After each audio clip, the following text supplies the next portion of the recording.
Искате да се оправите в хаоса от версии за рейнджърите в Петрохан или сте убедени, че са убити, но не се отговаря на въпросите ви? Тествам с логика и здравомислие хипотезите за коварен външен убиец, пробвам ги потъват ли, плуват ли на вода и накрая като бонус добавям ключ за целия случай. Някои казват, тримата в Петрохан не се сбогуват с живота за самоубийство, а защото чакат смъртта си. Заплашили са ги със смърт. Значи, устойчивите борбени въоръжени рейнджъри, както ги представяте, не намериха начин нито да избягат, нито да се оплачат за заплахите, нито да потърсят помощ или поне да намекнат на близките си, а приеха да чакат палачите си безропотно. Не са дали нито един официален, нито неофициален сигнал за приближаващи палачи, дори на Деян. Типичното поведение на невинен, попаднал в смъртна опасност, е търсене на закрила, съдействие. Дори да извинявате това с недоверие, винаги инстинктивно се търси помощ, поне от доверени лица. Такова няма. Глупост, кош. Други казват, майката била казала, че не вярва синът и да е убиец. А какво да каже? Родила съм и възпитала извратеняк, масов убиец, моля сочете ме с пръст. Естествено, че ще се хване за сламката мафия, политици, извънземни и подобни. Следващи казват, засекли са канал за наркотици или друго с определени политици отзад. Затова са убити от килърите им. Политиците притискат разследващите и изкривяват резултатите. Чудесно! Вече е ваше МВР-то и управлението, вече няма как политици-убийци да притискат разследващите, да диктуват версиите. Защо не излизат обаче други факти, опровържения? Защо не могат да се открият слабости в разследването? Сега, когато новата власт и под микроскоп разглежда направеното, нали вече вашите хора надзирават да няма чадър или натиск и имат достъп до информацията? Не откриват нищо различно, защото други факти няма. Значи, за да ви излъжат вас, невярващите, мафията или някой политик, който дори вече не е на власт, трябва да са вербували, купили и заплашили да лъжат и съчиняват координирано не просто цялата прокуратура, окръжна, апелативна, главна, а всички МВР разследващи, вещи лица, патоанатоми, съдебни медици, криминалисти, независими и балистични експерти. Глупост, кош. Идваме при любимата ми версия. Версията, че баш мафията ги е убила. Тя дошла с 4 джипа или, тъй като е подобна версия, дошла с 12 човека на АТВ-та. Та мафията бръмчи с джипове в индийска нишка или с група АТВ дрифтери, които, както знаем, първо седнали да изпият по кафенце в центъра на селото и ако все още някой не ги е видял, са форсирали незабележимите си чудовища към хижарите да избиват наред. Как да действат по друг начин едни професионални убийци? Напълно логично. Вие наистина ли не знаете как убива мафията? Тя е безскрупулна и не си поплюва и въобще не се старае да не личи. Точно обратното, не прави имитации и инсценировки на самоубийства, а изтребва за поука на други непослушни и за да утвърди статут пред конкурентни банди. Мафията прави по-късни разстрели, а не сложни шубелийски замазки. Глупост, кош. Тук идва и закачката, как така Ивайло Иванов ще се самоубива 2 пъти с различни оръжия. Първо, когато не е станало с първото оръжие и си в непоносима болка, дръпваш най-близкото друго оръжие. Второ, фактите подсказват, че Дечо го е убил, защото е бил последният и най-вероятно му е помогнал, виждайки тежкото му положение. Ето вариация на версията. Мафията ги е убила, като се е промъкнала по-незабелязано и просто е застреляла хижарите. Значи, при 2 от убитите мафията е била строга и класическа. Назидателен изстрел в слепоочието. Но после изведнъж им се прищява нещо по-екстравагантничко. Професионалните килъри на мафията решават да се стреля с пушка отдолу от скута на единия, за да може да е прострелян през гърлото, което да изглежда като самоубийство. Но след като сценката се проваля, се връщат към добрия стар разстрел в слепоочието. Значи, за да изглежда самоубийство, частично са решили единия да се самоубива, а при другите са оставили да не е сигурно дали са се самоубили. Никак не изглежда малоумно професионално решение. Само малоумно анализаторско. Глупост кош. Други също са се вкопчили в джиповете. Джипове са дошли и при хората от Околчица, не само в Петрохан. Хижарите били оперативна клетка от разследване на контрабандни канали. Срещата на Околчица била капан. Бандитите идват на срещата, която е свикана уж от разследващите. Детето е измъчвано и разпитвано, мъжете екзекутирани. Така, всички са си изключили телефоните едновременно, докато тримата са пътували. Някои добавят към това: а и кой се самоубива без да се обади на родители, а ще пише SMS-и? Добре, но точно SMS-ът изглежда като съзнателен планиран акт, а намерението е да действат, а не с обаждане да дадат шанс на роднините си да плачат, да ги разколебават и откажат. Но нека приемем, че SMS-ите и изключването на телефони са поискани от убийците. Те се показват на прозореца и шепнат на Калушев да напише обмислените от тинк-танка на мафията заблуждаващи SMS-и до близките. После ги принуждават с риск да бъдат засечени, да ги следват до Околчица, където там им обясняват, че те тримката будисти трябва незабавно и собственоръчно да се самоубият. И Калушев и момчетата, без никакви следи от съпротива и в пълно съгласие, се самоубиват, защото бандитите остават да са били убедителни ретори или шамани-хипнотизатори, защото мафията си ги подбира все такива. Да не говорим и че това отново не се връзва с профила на мафията да мишкува с инсцениране и прикриване, вместо да дава ясни послания с минимум действия. Забележете, мафията първо приживе е убедила един от убитите да разкаже на свой роднина, че за хижарите смъртта е опция, което на мен ми звучи като опровержение на хипотезата, че са били изненадани в клопка, но пък накрая мафията пак е принудила Калушев да напише на близките си SMS-и в абсолютно негов стил, защото психолозите на щат при мафията от години влизат в подробностите на ума и писането му заради тези няколко реда. И така той праща най-разпознаваемия за майка си SMS, но издиктуван от мафията. А съобщението в него преплита хем признание, хем оправдание за Калушев, а не просто сигнал за самоубийство. Явно мафията много харесва такива тънко романтични детайли. Някои потвърждават версията с мафията като убиец на рейнджерите, защото Деян сега запрашил към Мексико, за да се спаси да не го убие и него мафията, точно както го призовал Калушев. Опа, значи вярвате на SMS-а до Деян, но не и на частта му, в която се признава, че Калушев не може да преодолее нещо и за това се отказва от житейска борба. SMS-а до Деян е очевиден намек, че слага край на живота си, точно както пише и на майка си. Ако Деян го е послушал, както твърдите, той показва вяра и в авторството на Калушев, което означава, че потвърждава и желанието на Калушев да си сложи край. Но за вас все пак убиец е мафията. Значи мафията, забележете, не е изобретявала такъв план досега за никой друг, дори за най-големи убивани босове или политици в България, но е решила най-сложния си план за всички времена да приложи точно към страшните хижари будисти с пейнтбол пушките.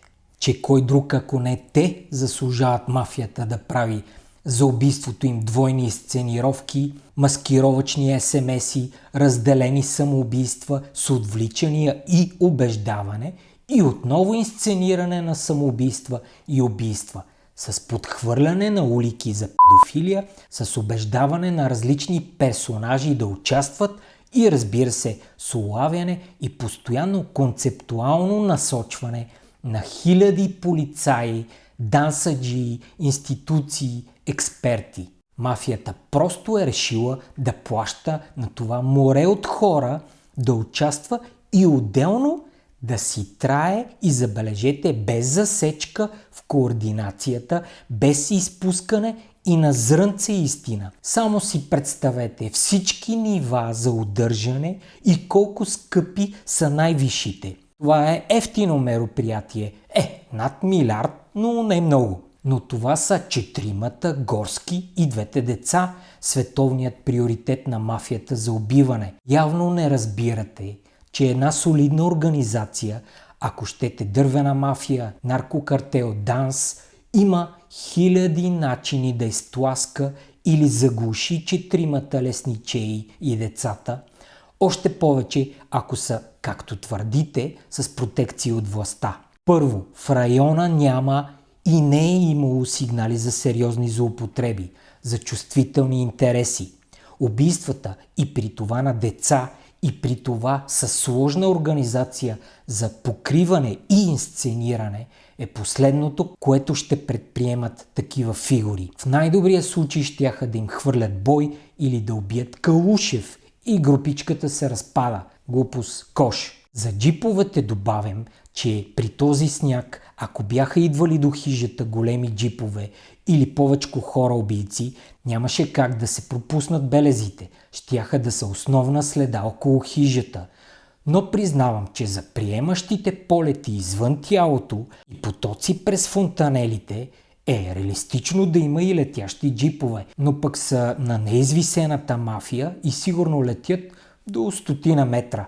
Но се е оказало достатъчно. Друг отсича. Ивайло Калушев не може да убие хората, на които е завещал всичко. Той е благотворител, но обърнете внимание, майката знаела какво има в завещанието на Калушев. Тя преднамерено е била омаяна и успокоена чрез този жест. Калушев знае, че няма интерес към жените и няма да има свои деца, но за да има достъп до деца, трябва да убеди само родителите им за постоянния си досег. Чрез завещанието хем заобикаля всички радари, хем въздейства на най-чувствителното у хората – алчността. Калушев е предоставял и издръжка, а получава родителско доверие и тикани в ръцете му деца. Завещанието е огласено, не е безкорисна след смъртна изненада, а инструмент за убеждаване приживе. Калушев е обожавал хора,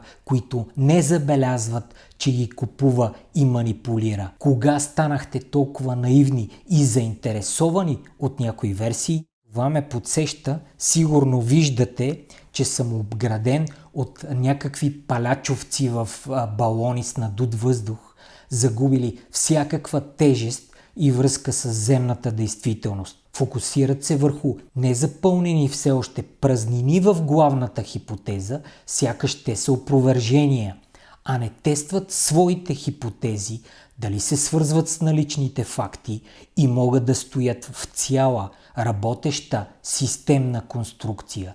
Не ги пробват практически и логически да ги пуснат на вода.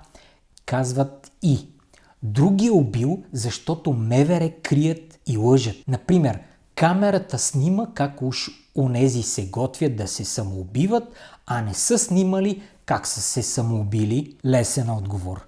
Те са се самоубили не от тази страна, а от другата страна на сградата. Там камерата е на хижата и е стопена от пожара. Сега правят опити да спасят нещо от записите. Никой не оспорва, че те си палят хижата. Няма кадри как се самоубиват, но кадри как палят хижата има. Значи, те си палят къщата, но дошъл някой друг да ги убие, точно след като те си палят къщата. Те, както е видно от записите, си запалват хижата, но не се самоубиват. Решили са да живеят известно време, като се потоплят на лагерния огън, а после на разчистеното върху пепелта на хижата да построят нова. По една случайност, в деня, в който хижарите се шегуват, че ще си отиват от този свят и си запалват хижата, идват убийци и ги избиват. И то така, че да изглежда като самоубийство. Съвпадение? Глупост? Кош. Става още по-интересно. Ако Калушев искал чрез смъртта на първите трима да прикрие нещо, защо ще иска да умре и той? Отговор. Главно е било точно Калушев да се самоубие, за да избегне срам и затвор за деянията си, а не може да остави живи непосредствените свидетели на действията си. В СМС-а до майка си подчертава, че обвиненията към него го плашат. Калушев се прибира от морето спешно и задейства план самоубийство, защото е бил внезапно наплашен. Други твърдят, не са се самоубили, защото са си купили имоти, техника, луксозен кемпер с дългосрочна цел. Калушев наскоро е ремонтирал къщата си край морето, прочиствал е сайтовете си и е подобрявал позиционирането си в интернет. Калушев обаче пише на майка си за преливане на чашата, за непосредствен повод, който го кара да се самоубие. Непосредствен преди този акт. Има ли са настройка за самоубийство, регистрирана от няколко канали и свидетели, но според мен, заради обвиненията в интимност с деца, има нравствен, последен, непосредствен повод за обрат. Така че предметите за вас може и да са важен фактор и да разкриват трайни намерения, но не и за будистите. И това, че Калушев си е почиствал интернет историята и е премахвал уебсайтовете си,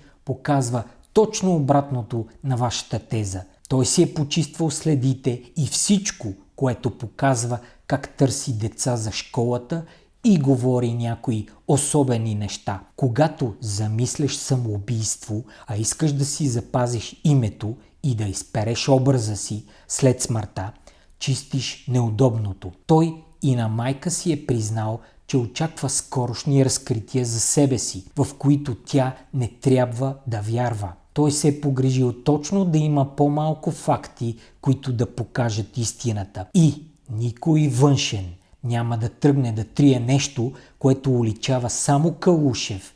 Не мафията, а Калушев. Така че псевдоаргумента всъщност доказва обратното.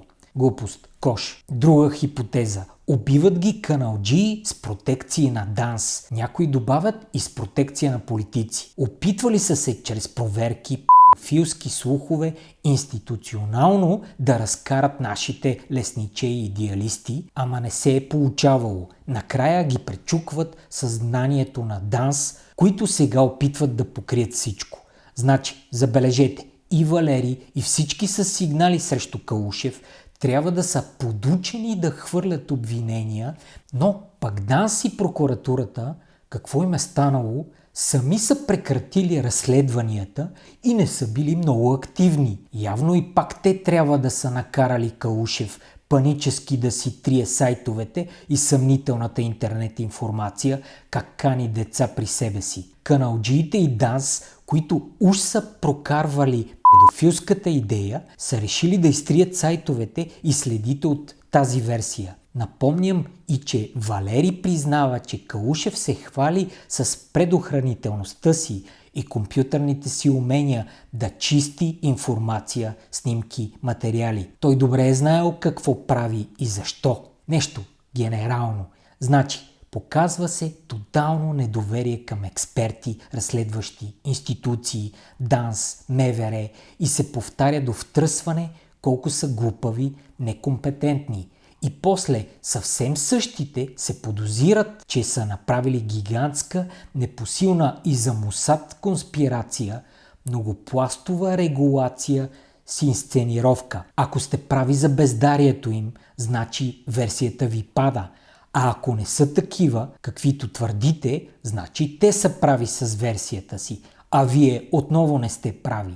Изберете си. По признание, първо на един от умрелите в хижата, споделил на роднина, И по признание на майката на Калушев, в последно време групата често е говорила за смъртта и че прераждането не е лоша перспектива. Защо го омаловажавате? Калушев не само в СМС-а е подготвил майка си за събитията. Просто още е липсвал повод, капката, а прощалните СМС-и бетонират версията самоубийство. Някои трескаво настояват, че няма самоубийства, защото Валери си бил измислил свидетелството за педофилия, като цитират майка му, боготворяща Калушев. Но забравят, че точно тя твърди, че заради обвинението за прелюбодейство с деца, Калушев се самоубива. Но тези са решили в това да не й вярват, защото трябва убийците да са мафиоти.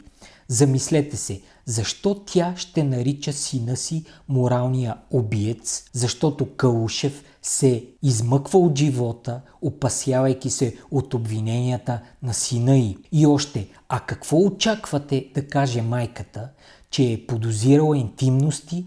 Или да каже, да, оказа се, че плащахме на гурото да ни оправи детето и той го оправи. Не разбирате ли, че отрича вината на Калушев, защото така зарива своята вина? Друг подценяван факт, споделен от Валери и подсказващ как действа Калушев. Той постоянно е обучавал групата си, че ще имат право да са около него, само ако изпълняват волята му безпрекословно, дори когато изисква от тях немислимото. И питал Валери, какво правиш тук, щом не вярваш в мен? Ти не си ми ученик, ако аз ти кажа, че небето е розово и ти не го приемеш. Ако ти кажа да направиш нещо и не го направиш. За облъчваните с години, че смъртта носи и позитиви, пожеланата от Калушев тяхна смърт вече не е била нито изненада, нито абсурд. Злото не е зло, щом той го нарежда. Затова после и природозащитниците могат да се самоубият, да подпалят гората, да запалят кучетата си, все в очакване на щастливо прераждане с приятелите самоубийци. Обещаният бонус – познавачите на будизма и тези, които могат задълбочено да разглеждат казуса Петрохан, се блъскат над един масово пропускан парадокс. Защо се самоубиват и обричат на прераждане, та будистите искат да спрат преражданията, а не ги търсят? Отговарям дори на това. Знаете как в тибетския будизъм след смъртта на върховния лама се открива директния му продължител. В момента на смъртта духа се продължава и въплъщава в новородено. Има обаче тибетски учители, които временно се отказват от пълното откъсване от преражданията и насочват своята следваща поява, за да продължат несвършена работа. Но има още по-разкриваща връзка с случая Петрохан. Според споменатите, използването на директно насочване на прераждането чрез кармична преживелищна връзка между определени хора може да запази връзката им и те да се окажат заедно в следващия живот. За тях синхронността на смъртта и раждането не е случайно съвпадение, а поток на духовния живот. Ако имате такава кармична връзка, вие може да се намерите с родните си хора, дори и да не сте на ниво лама. Калушев, ламата на групата, е притиснат, затова ги увлича в духовно бягство с прераждане в друг свят, убеждавайки ги, че кармичната им връзка и синхронността на смъртта ще ги пренесе в нов свят заедно. Будистите не вярват в рая, а в прераждането, затова тримата в Петрохан говореха с надежда, че може да са заедно на ново и по-добро място, което за тях е просто това, което ще им даде да са заедно и с нов шанс. Точка на случая. Ако не сте гледали предишните ми видеа, в които аз първи изкарах в цялостен вид мотивацията и поводът Калушев панически да завлече всички към смъртта, вижте ги. Долу в коментарите ви оставам и някои други любопитни бележки по случая.